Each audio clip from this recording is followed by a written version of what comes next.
New Thought Media Network.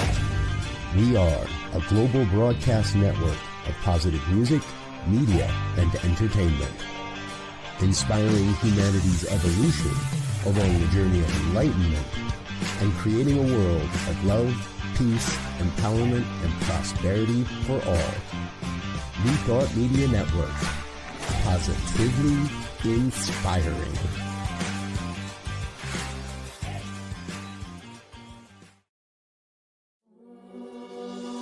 Free my mind, open my heart with the whispers of truth. To live a conscious life, to live a conscious life on the growing edge. On the growing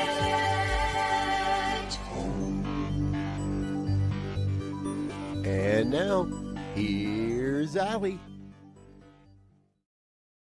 Hello and welcome to Growing Edge Live. I'm Ali Benjamin, and it is a great joy to be here today with you. And if you're here for the first time, welcome. I'm glad that you found us, and I'm looking forward to having another conversation with a beautiful soul, a soul-centered individual, excuse me, that channels their energy into doing amazing work in the world. That's what we do every week here at The Growing Edge. The Growing Edge is this fresh, new, green spot that we're in, all of us. We're all at the very growing edge of our own becoming, our own evolutionary unfoldment. And so we have conversations about people's lives, about their journey of unfoldment, and the amazing work that they do in the world. And today I have a friend of mine, a new friend of mine. I met her last year at a spiritual retreat at Unity Village in Lee's Summit, Missouri. And so just outside of Kansas City, that is. And so I'd love you to welcome my friend, Ginger Coyle. Welcome, Ginger, to Growing Edge Live. There she is. Hi, Ali. Thanks for having me. You're so welcome. And where are you? I'm coming to you from Southampton, New Jersey. Beautiful. And the weather is cold? Cold. Very cold. Yeah, it's cold here too. My producer and I were just talking about the fact that I have him beat. He's 22 degrees in Iowa, or I forget exactly where Michael is. Sorry, Michael. And I'm here in northern Utah, and it's 21 degrees. So I don't know about you, but that's what we're chilling at here today. And yeah, it's a beautiful, bright day, which is good. No snow in the sky. So you're there, I'm here, and we're here to talk about you and your life, and you're a musician. And so I'm going to read a little bit about you. Ginger is, let's see, yeah. Ginger is a spiritual activist and beloved singer-songwriter to the Philadelphia area and beyond. A proud South Jersey native, Ginger has always felt a profound connection to music, starting with piano and later teaching herself guitar. She blended her natural vocal ability with a passion for songwriting, and I actually got to hear many of your songs at Unity Village. She's absolutely amazing. Ginger performs in spiritual communities around the country and is expanding her role as a motivational musician, offering keynote concerts that blend her music with metaphysical teachings to uplift and empower audiences and retreats, conferences, and spiritual setting or educational settings. She's also working on a new album of spiritual chants designed to connect listeners to higher states of being and personal transformation. So that's a lot. We can hear a lot, about your evolution just in that. And I didn't even mention that I read in your bio where you started and who you were inspired by. So I'd love to go back in time a little bit. I love talking to artists and creatives and hearing about your early childhood and where these desires to be creative and express that inner landscape, where that all came from. So where did you grow up, and were you always musical? I grew up here in the town that I'm living in currently. And I think that, oh, what is that? Sorry, my camera looks a little weird. I think that I just remember being inspired by, as crazy as it sounds, MTV. I have one of these things on my camera. Maybe I can just slide it. There we go. Sorry about that. Yeah, when I was growing up, so my parents bought farmland out in the Pine Barrens of New Jersey, and it was land that needed to be cleared. After the house was built, they were building a barn, and they would be outside working, clearing blueberry bushes. And this sounds terrible, but it was the 80s, and they locked me in the house a lot. It was allowed back then. So, I mean, I would just be in the way anyway. So I understand why they did this. But, you know, I was little, so they locked me in the house. They put on Nickelodeon, which was like the kids channel. And I would just be in the house all day. Well, I discovered how to work the television. And soon I was going up 2 channels to MTV, which in the 80s was a little wild for a 3-year-old to be watching, but I was doing it. And I mean, that was where I was just like, oh, what is this? Because I loved music, and to see like Cyndi Lauper and Sting and the Police and all of these, you know, I would just be like enamored with the music videos. You know, a lot of them told stories, and I just thought, wow, I want to do that. And so soon I was like getting tissue boxes and trying rubber bands and trying to make like guitars. I found like a fan that had buttons on the base of it. And I didn't care about the fan so much, but I would leave it unplugged in front of me, and I was hitting the buttons like it was a keyboard. And I think it was my father who was like, what are you doing this? And I'm like, it's my keyboard. And he was like, oh, so the next Christmas I received, hold on, I'll be right back.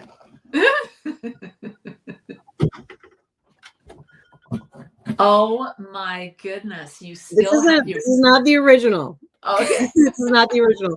But my father, after I think it was my daughter's first Christmas, and we were like all into shopping for my daughter, who's now 15. And on her first Christmas, he gave me a box, and this was inside of it. And I was just weeping because it's, you know, it brought back, like, this was the first thing that I learned how to play piano on. And I remembered all the little buttons, and, you know, I went through all the sounds, and it was just like, whoa, you know, to have that back in my hands again. So this is like my, my treasured possession. Sweet. My father to give it to me again. Yeah, that's awesome. You know, I'm a painter artist, and I discovered a box. This was years ago now, and it had my water soluble crayons and colors in that I had treasured as a young child. And there is something very magical about revisiting or experiencing something that was so cherished as a child when you were just starting to figure yourself out and what you enjoyed. So I can only imagine the gift of that. Beautiful. Yeah. So anyway, back to the story. I know. You were probably smelling the stuff in the box. You know, it's all sensory, you know, you're feeling it with your fingers, and I'm listening to these sounds, and it's just, you know, it's not the best keyboard, but it was just at that time, that was my whole world. Like suddenly, you know, the doors to music opened wide for me with that. So I think, you know, I started to play a little by ear, and he knew a little bit by ear, and he was teaching me things. I was going to a Catholic church, and I remember sitting in Catholic, like the music is the only thing that held my attention in church. And I loved singing. I loved watching the choir. I loved watching the lady who would get up and lead everybody, the music director of the church. And I thought she was so cool. And now I'm kind of doing the same, that thing, you know. I never thought that that's where I would be, because I think the glamour and the fame and the MTV side of it really sucked me in with like, wow, I can do it that way. So that's kind of what I just always pursued music. I started taking lessons when I was about 6 years old. and that was just piano. And I didn't know how to read music, and I couldn't figure, like nothing unlocked for me. Like looking at notes on a page would be like what I would imagine somebody who is illiterate and cannot read a book feels like. You're just kind of like, you have this feeling like you're not, I don't know, you're not enough and you can't do it. And so going into music lessons, I loved playing the piano, but there was always this anxiety that was building because I didn't know how to do it. And I was faking my way through it. I was looking at my teacher's hands and listening to what she was doing and just replicating. And I think that, once we got into more complicated pieces like Beethoven and Mozart, she picked up that I wasn't reading the notes on the page and then I was improvising. And she was like, how long are we going to do this? I'm like, do what? I'm like 10 at this point. I've been in lessons for a few years and I just played dumb. She was like, how long are we going to lie to your parents? She's like, because I can't take any more of their money. And I was like, what do you mean? She's like, well, I know you're not reading the music. I know she's like, and you're great. You're getting by, but we can't keep doing this. And she's like, what do you want to play? What is going to excite you? Where do you think we go from here? And my answer to her was, I want to play Billy Joel, River of Dreams. I want to play Carole King, You've Got a Friend. There were pieces of music that I was interested in, and I wanted to learn how to sing and play together. And so that lesson, when my mom picked me up, my mom was instructed to take me to the music store and let me pick out a few pieces of just sheet music, like single songs. And then the next lesson, when I went in, she taught me how to read the chords that were noted on the page, not reading the music. Just it would say the letter C or D or E, F, and then she would teach me the chords and teach me how to put it all together. And I had the ear where I could pick out the melodies with my right hand and I could be playing the chords with my left hand. And this woman her name was Mary. She actually just passed like a week and a half ago. But Mary didn't, even though she put a marble mule on the piano and said, this is you're stubborn, and I still have the mule. I wasn't stubborn. I just couldn't do it, and she eventually let that go and she figured out a way for me, like, to teach me and for me to learn instead of shunning me. She gave me love and figured out that I just, because I had a best friend who took lessons as well. And her name was Sarah. And Sarah could just open up any piece of music and play anything that was put in front of her. And I used to be so jealous of Sarah because she had that ability. But then Sarah, Mary told me, well, Sarah's jealous of you because you don't have to read music and you're making things up and you have the improvisational skills. So we're both given gifts, different gifts. And so after that, I started writing my own music when I was about, I guess 11, 12 years old. My parents were divorcing. And that was sort of music was my creative outlet for that, for expressing the pain I was feeling. And I was actually taking the situation and writing about it as if it were a first person for me. Like the heartbreak was for me. I was like channeling my mother's pain. It's like bizarre. So, my mom hears me and she told my dad, I think she's writing music, my dad ended up picking me up on one of our weekend visits and took me to a music store. And he said, play me something. We sat in front of the keyboards. And so I played him a song. He's like, no, your mom said you're writing. Can, play me one of yours. So I played him, a song that was really awkward because it was kind of about him and her. And I believe we left that day with a keyboard and a microphone and like a PA system from the music store because he was like, is this what you want to do? And I said, yeah. And so my dad at that point stepped in and started to facilitate my music career. He started to help me with, he didn't know what he was doing. he just kind of figured it out. He was a maintenance mechanic at a chemical plant. You know, he wasn't a musician. My mom was a nurse and a medical biller and coder. Like they were not in that world. And they were not super wealthy. You know, it was just like they just did what they could to help me, my dad especially, because he was the one who was creating a bio for me. He was the one who would find me gigs at coffee houses or bars and, you know, restaurants, and pick me up from school and take me to go play them. Wow. So how old were you when you were at the music shop and you played that song and it was a little awkward? I think I was 13, 12 or 13.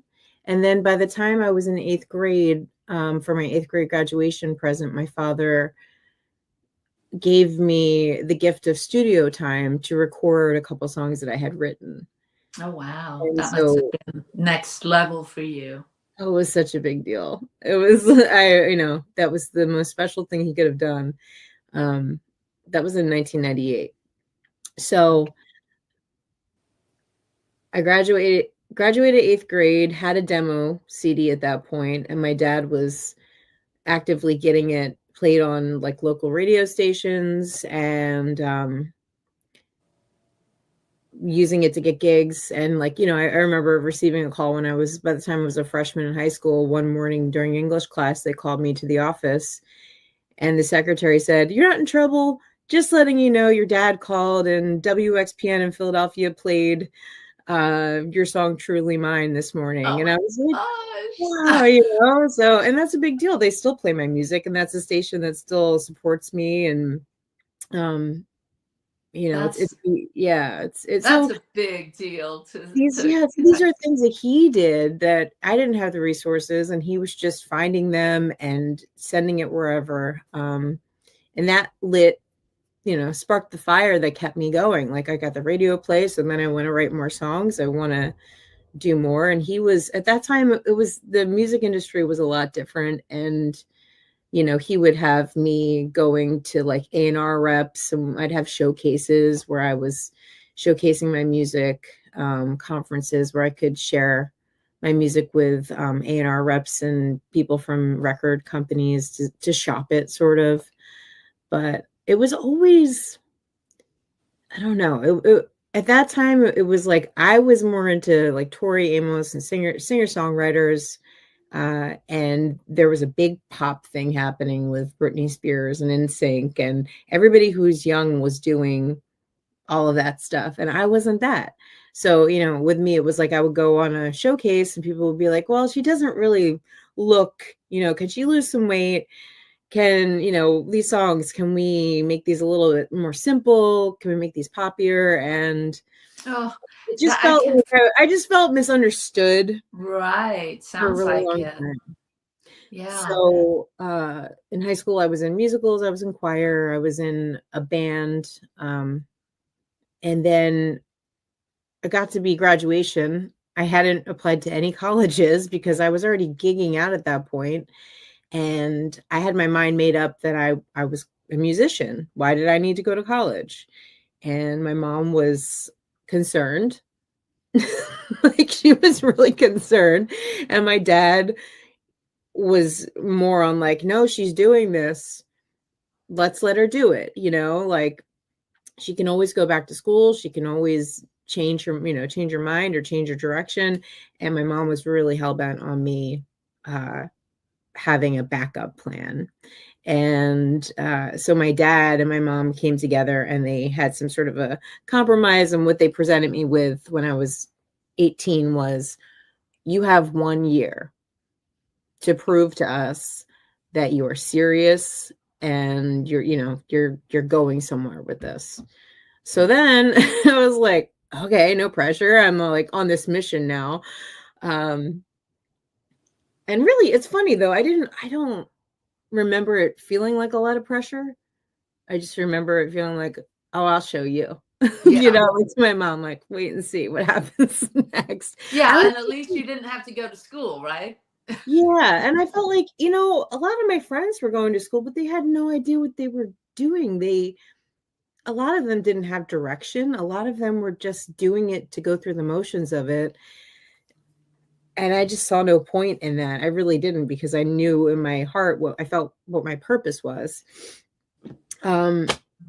So I was out of high school. I got a job at a local coffee shop that was opening. I helped them open the coffee shop. I was running it in the mornings, and then I was managing like the booking of music acts to come into it and play it. And while I'm in the middle of that, one morning I got really sick and I couldn't make it in for my shift, and my boss was not happy. And I just remember flicking on the TV, not feeling well. And Wayne Brady had a show at the time. Rosie O'Donnell had like a morning talk show. And then when her show went off air, Wayne Brady had the Wayne Brady show that took over in her time slot. And there was just this random, I'd never seen the show in my life. And he was like, "Are you a singer? Do you want a record deal?" Like all these questions. He's like, "Well, I'm having a contest, and send in your VHS tape to whatever the address is in California." And I was like, "Well, I'm going to go get the camera from my stepdad's bedroom." I stole the camera. I set it up in the bathroom, because the acoustics are always great in the bathroom. And I recorded myself with my guitar singing one of my original songs. And I was sick. I was not well, but I was just like, hey, this is just a weird, really random opportunity. And I mailed it to California. And next thing you know, my phone, the house line, because this is before cell phones really were a thing, and our house line rang and it said Hollywood, California. And I was in the kitchen with my mom, and she was like, "Do you know anybody in California?" And I was like, "Oh, I forgot." I sent it off. Like, it's like you say a prayer and you set an intention and you shouldn't dwell on it. Well, I set off this VHS and I wasn't dwelling on it. And then Hollywood calls and they ask for me. Oh My my mom God. hands me the phone. And I was in LA like the next week. Right at like my 19th birthday. I was like 6 months out of high school, and I went on to the Wayne Brady show. I was a contestant out of 5 people, and they had us with like vocal coaches, a choreographer. I was out there, I think, for like 2 weeks for the first part of it, where we were like learning whatever song we were given. I sang Every Breath You Take by Sting. And then each week they would have a singer present it. And then after 5 weeks, there was like online voting and calling in voting. This is before American Idol too. This is like one of the first Oh, singing wow. competitions. And I won it. And I think I had the high school on my side. I had a lot of because I just got out of the high school. So I think that helped. But so I won this record deal with Hollywood Records at 19 and got my mom off my back. For a little while at least. So then I kind of stepped into the music industry for real in that world. And it wasn't what I expected, honestly. With Hollywood Records, they didn't really care too much about my direction as an artist and who I wanted to be and what I wanted to say as an artist. And I mean, really, I was figuring that out myself too, but I knew what I didn't want to be. And that was like a pop princess. That wasn't my thing. So they had Hilary Duff at the time was like a Disney teen that was really big and the biggest person on their label. So I think they just saw me as, oh, well, she's 19, about the same age as this girl. We're going to put the same formula to her. So they sent me to work with a songwriter in New York City who did like Save the Best for Last for Vanessa Williams and a bunch of big hits. But he was turning everything that I was writing into songs I really, they was just like, they weren't my songs anymore by the time I was leaving this guy's home studio. And I ended up asking to work with a different songwriter, and it didn't work out. Nothing worked out with that. I ended up having to walk away from it because they weren't honoring my vision as an artist. So I stepped away from that. I went to go work with another producer in Orlando, Florida for a little while. And it was kind of like the same thing kept happening with the pop stuff. I don't know what the lesson was there, but I ended up back home again.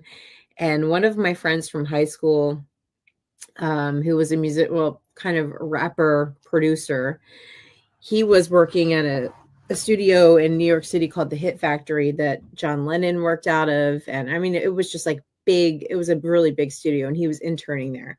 So people would leave their sessions. He would call me up. He'd be like, Alicia Keys just got out of her session. And he's like, can you come up here and meet me? Because he could keep the studio open. And because he was the one responsible for shutting it down. So I would come in after these people left, and then we would work on music together. I would record my own original stuff, or he had this project, after a couple times going up, he's like, can you just sing and make a hook or something on this hip hop thing that I'm working on? So I started singing just like choruses and hooks on hip hop tracks that he was making. And he had a whole bunch of songs, and I was adding to them. And he would also grab session players from these, expensive sessions that were happening. And he'd be like, hey, can you stay? I need a guitar on this. And he was creating this project. And then eventually he had it mixed by somebody at Sony. And this guy, Glenn, submitted it to an urban showcase with BMI in Atlanta. And before he knew it, he was being invited to perform these songs in Atlanta for an urban showcase for BMI, and he didn't have a band together. He didn't have anything together. So we became a band. He invited everybody who collaborated to become a band. We were called the Thundercats, and we all met each other, rehearsed, and then drove to Atlanta and did a showcase for Usher, and Lil Jon was hosting it. I mean, it was like the who's who of urban music at that time in 2006. And we won the showcase. So we won the showcase. We weren't even really a band. And then suddenly we needed to be in Atlanta because all of these really high profile producers wanted to work with us. And then there was a bidding war for us to sign. And we ended up signing with Murder Inc. and Universal Motown. But that was just a wild ride, especially because I said, I don't want to be a pop princess. I don't want to go in and I kept saying, no, no, no, no, no to all these things. And then I end up on this crazy ride with my friend in this project. And before I know it, I'm in short shorts, singing hooks in a hip hop band. Why? I don't know. Life is funny. So how long did that last when you were having success, but you weren't really in the lane you really felt comfortable in? On MTV, we were touring with Third Eye Blind. This is 2007. So it really lasted from 2006. And in 2008, we found out that our budget was stolen from us. The record company kept saying, oh, just keep recording. Your budget's not open. And then we found out, oh, it actually was open. And they took all the money, did whatever they were going to do with it. And then we were just all kind of standing there we've just created 40 songs for this label, and they now are signed away to them. They can do whatever they want with them. They also took all the money. We can't really record or release a real album. And then they wanted to separate me from the rest of the group. And he was trying, Irv Gotti of Murder Inc. was trying to set up a meeting to shop me to Capitol Records. And now at this time, it's Katy Perry, Lady Gaga time. And they're like, oh, yeah, the guy that just signed this girl, Katy Perry, wants to meet you. And we're going to talk about you going to Capitol. And I ended up, he's like, make sure you're exercising, make sure you're eating right and all the stuff. And I'm like, okay, so my hands are tied. I'm about to be sold. And I was out for my run and I threw up. And I was like, that's weird. Turns out I was pregnant with my daughter, Georgia. And that's why we say Georgia saved my life and, prevented me from becoming a Kesha story, because that's really that's where I was being pushed. And at the time, I was with George's father for 1.5 years, and we were living together. And, I just decided, well, maybe this is just, this is where I'm going. Motherhood is where I'm going. So a new chapter for you. Well, we're going to take a really short break, and Okay. we'll be right back and pick up where we left off. Okay. See you in a minute. Sounds good.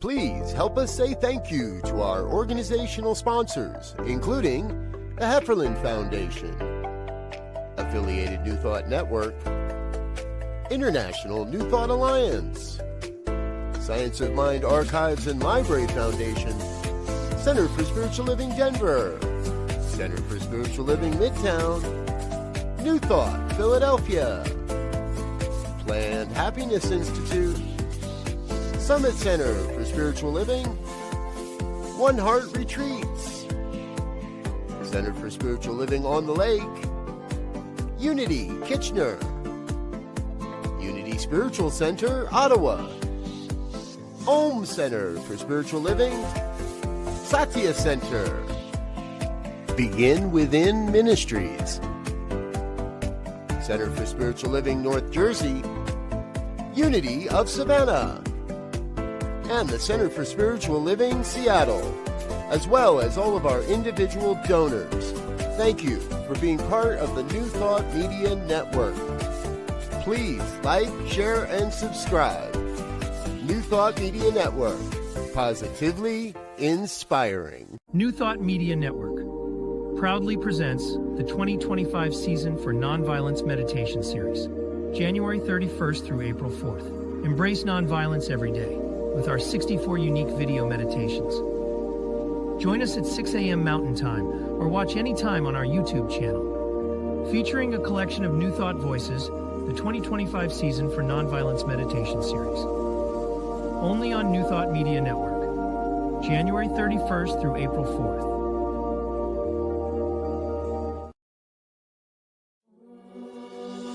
Free my mind, open my heart with the whispers of truth. To live a conscious life, to live a conscious life on the growing edge. On the growing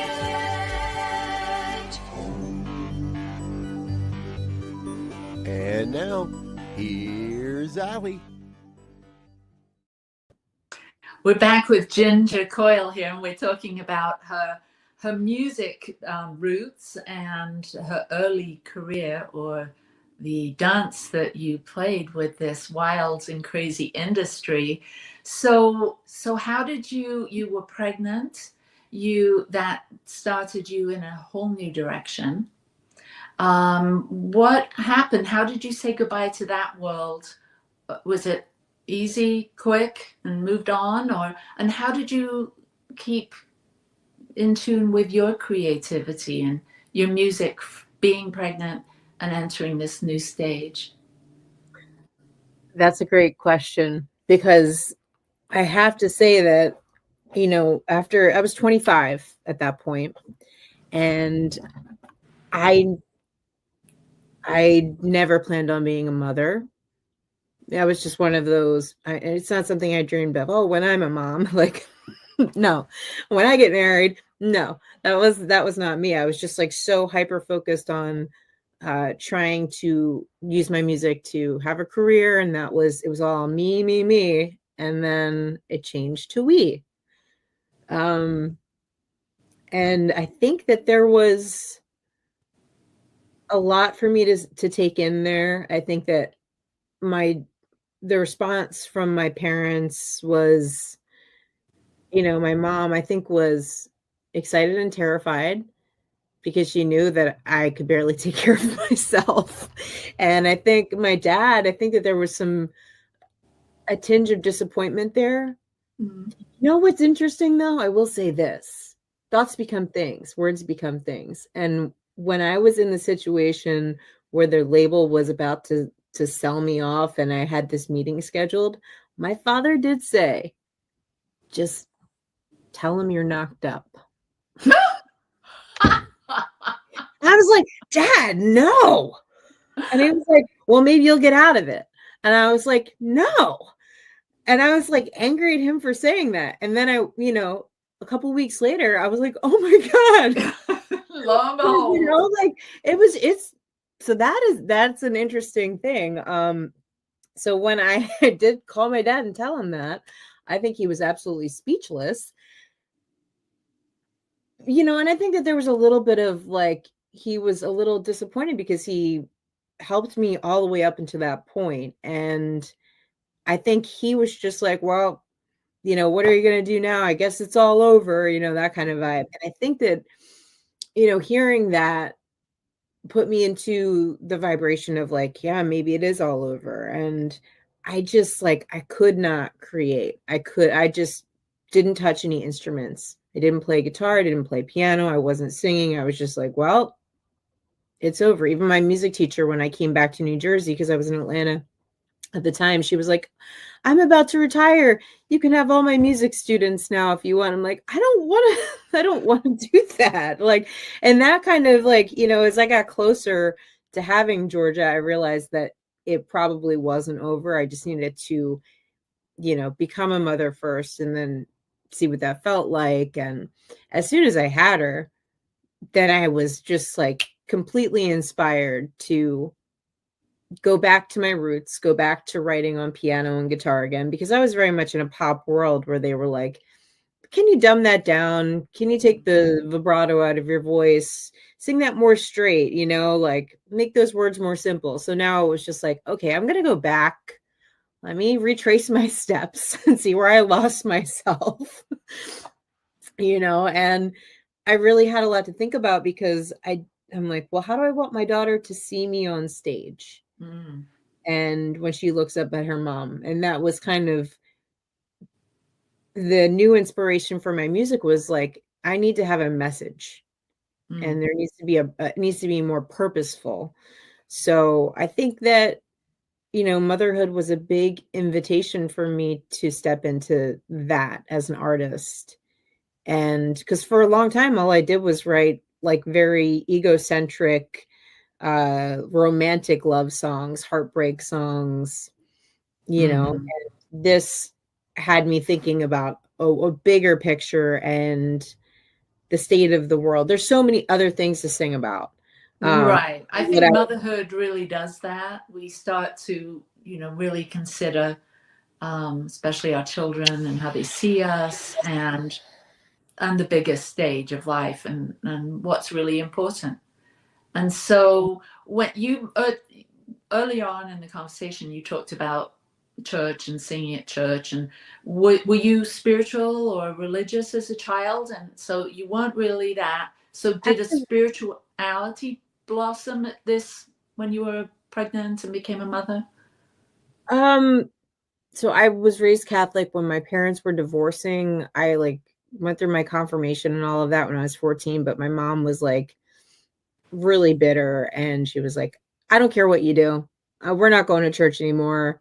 You don't have to do it anymore. Just confirm and get through that. And so then I really I was very sort of separated from any sort of source or God. I did, I journaled a lot. I prayed, but it still was something outside of myself. The God was not within, and it felt like this Santa in the sky kind of vibe.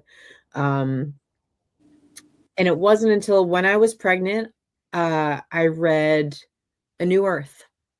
So in 2009, during my pregnancy, I read A New Earth, and that's Oprah's new book this month. Well, that's actually how I found out about it, because I was watching. She had just come up with her Super Soul Sunday series or something like that, and she had Eckhart on, and they were talking about the book. So I read the book then. So that's cool that she's bringing that back again. but yeah, so that was the first book that I read that kind of opened up my mind to that. And then I still was not, I was on this path, and I was writing on a path that was going more towards universal love, but I still wasn't quite there. And then it wasn't until 2014, my life was sort of in shambles. I was on the brink of a divorce with my husband, and my daughter was 4. I was invited to sing at a New Year's Eve party and like kind of host and facilitate an open mic sort of situation at it with another musician friend of mine. We had a 2-hour drive. I didn't really know him that well. His name was Norman, and he was a blues artist. And so I was laying my life on Norman. Oh, woe is me.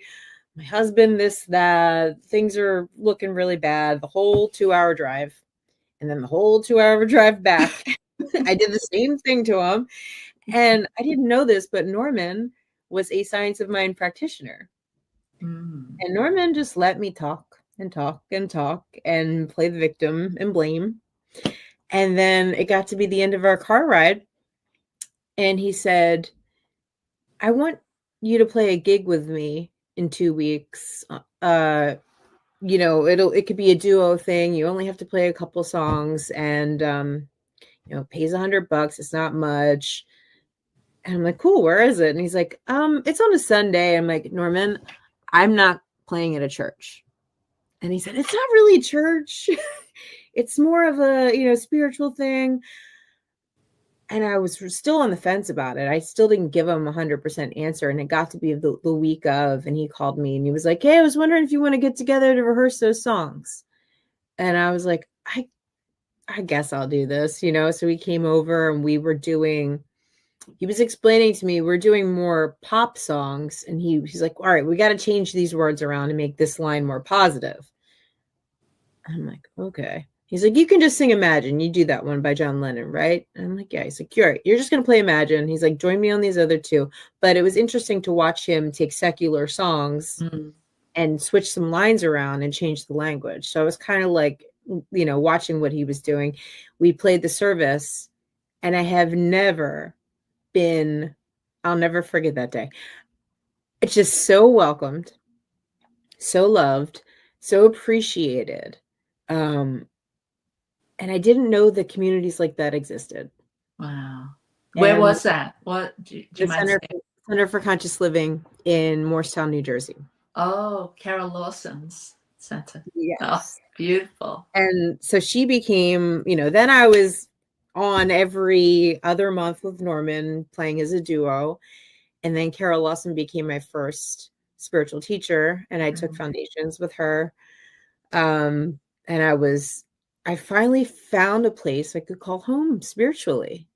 And I finally realized that the power of my words and my thoughts, and even bigger than that, with the songs that I was writing and putting out into the world, the songs that I would choose to perform when I was playing cover gigs in certain audiences. Like, what are they receiving from me? It was just like mind blown. You started to see that you're actually creating an impact, not just, like musicians do in general, but you could be more conscious with the choice of your words, your songs, and intentionally elevate or rise the frequency or the energy of, Oh, and isn't that the name of your album? Higher frequency. So yeah, and it really made me look at the album that I had just released in 2012, and there's things about it that are new thought, like it was coming to me, but I was very sarcastic, and the words had negative connotations. So I was actually going back and rewriting songs that I had already released. And then I was starting to write songs to be played at Center for Conscious Living. So, and it's funny too, once I started to play at Center for Conscious Living, a woman who booked me named Dina reached out. She's like, I heard you're at Center for Conscious Living. my husband Bill has a church in Philadelphia called New Thought Philadelphia, right? And I had no idea.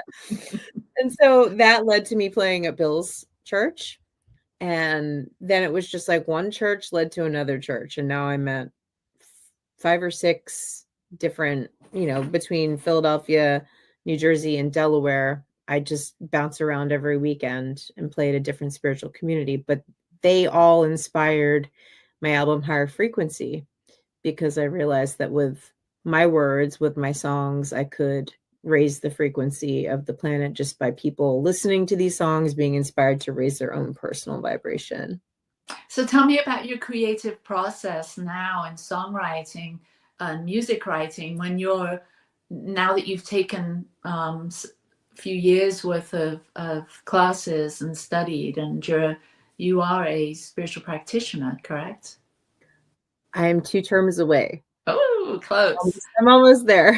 Yeah. So tell me about how, because you're connected now more consciously to, channel music from who knows where. So how does that all work for you now?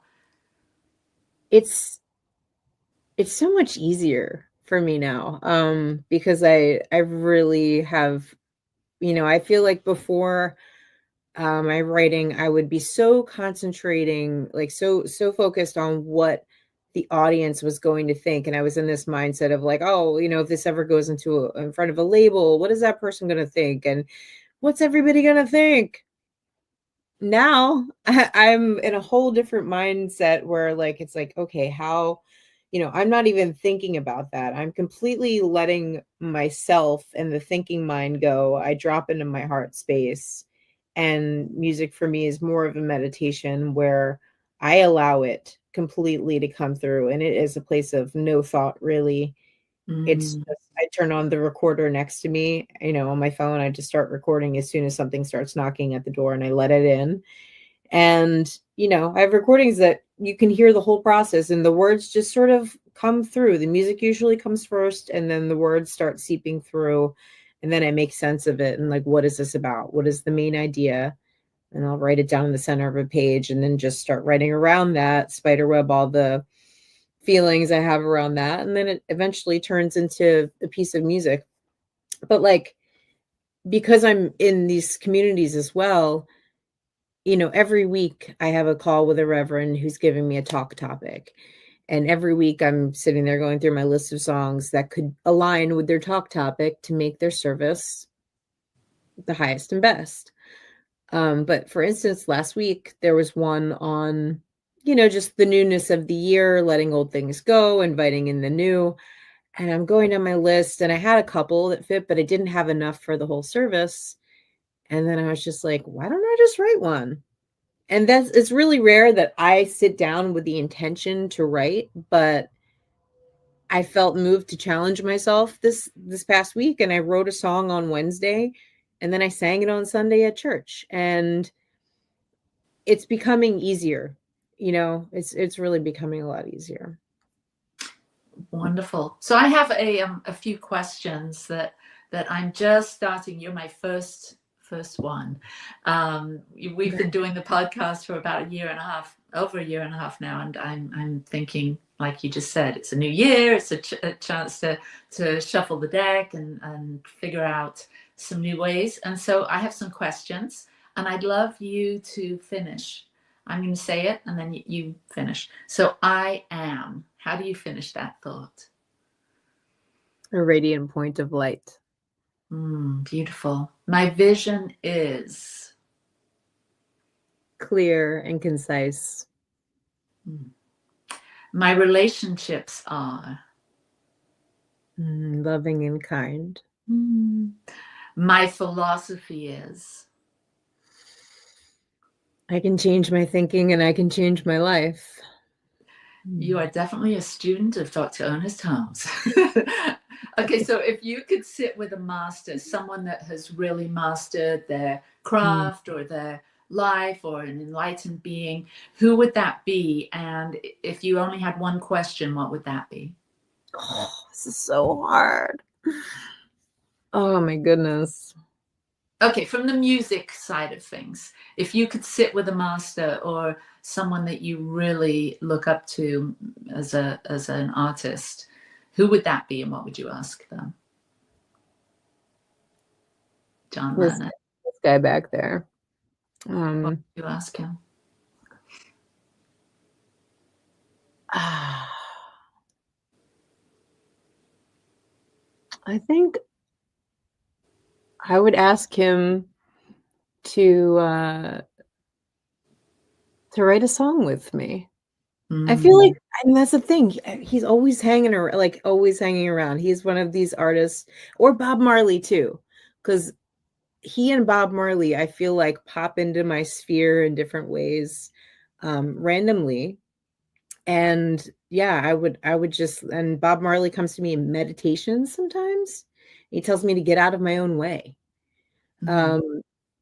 So yeah, I feel like I'm already directly linked in.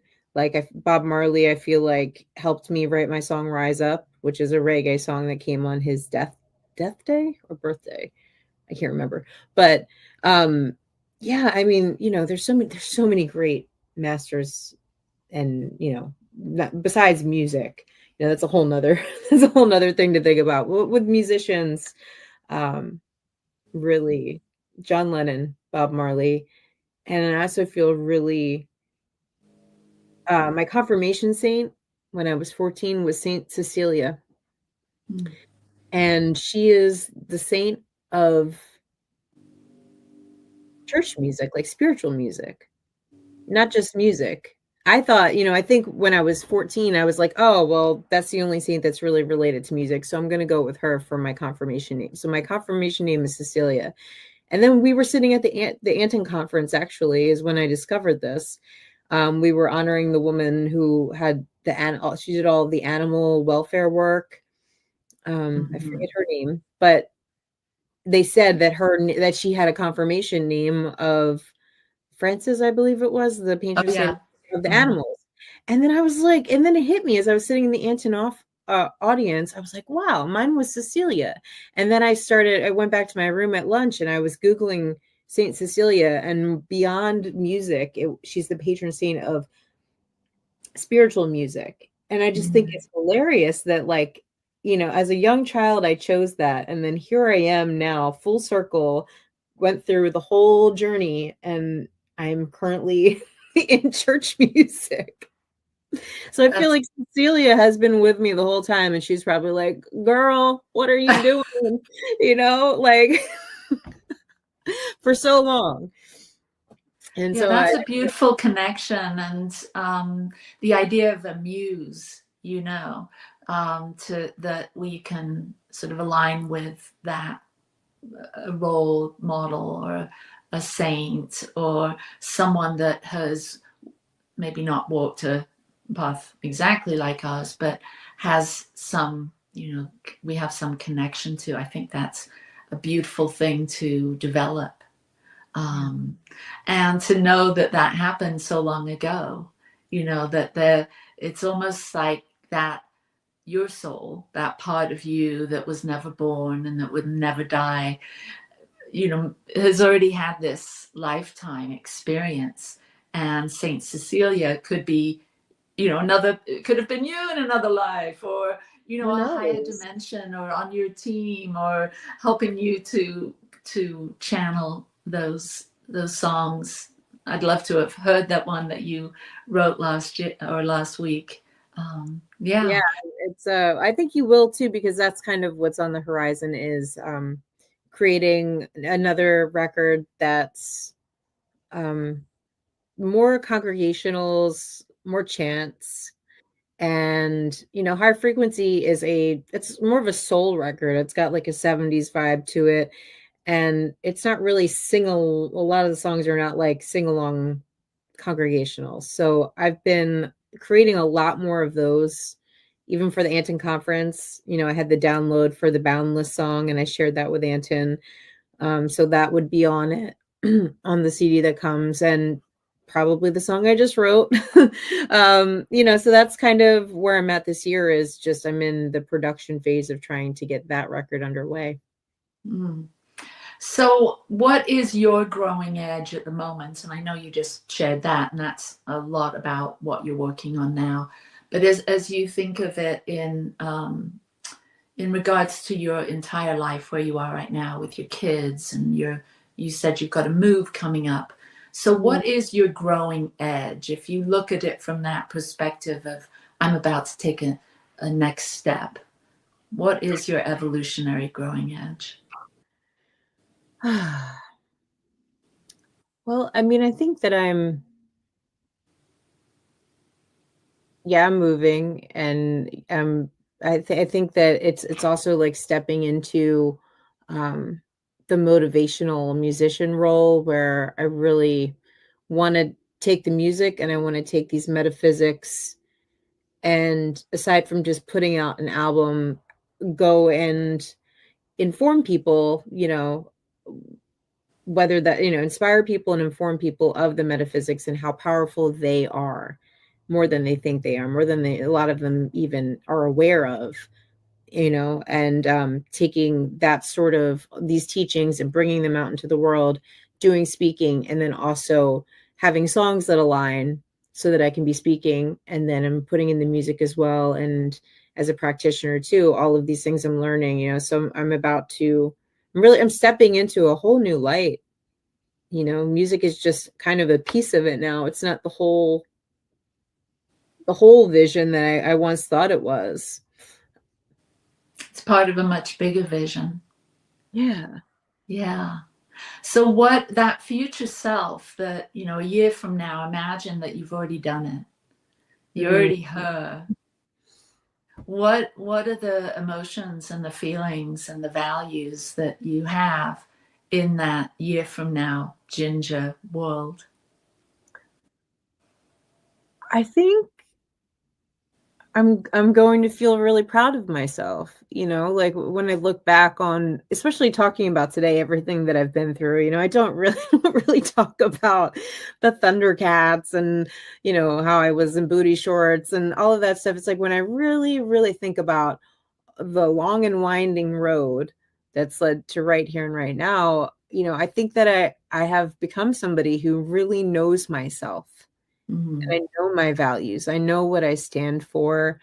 And I want to help others step into that, because we can all be pushed and pulled and influenced by others, by social media, all of it. And I think that values and morals can be lost very easily in this world. So I think that a year from now, I'm going to be really happy with everything that I've created content wise with music. And I think also as far as what I am offering to the world as a speaker and a presenter,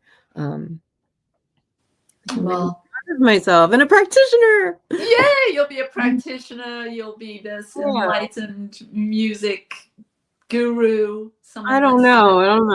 I'm just gonna take it one day at a time. The guru's a lot of pressure.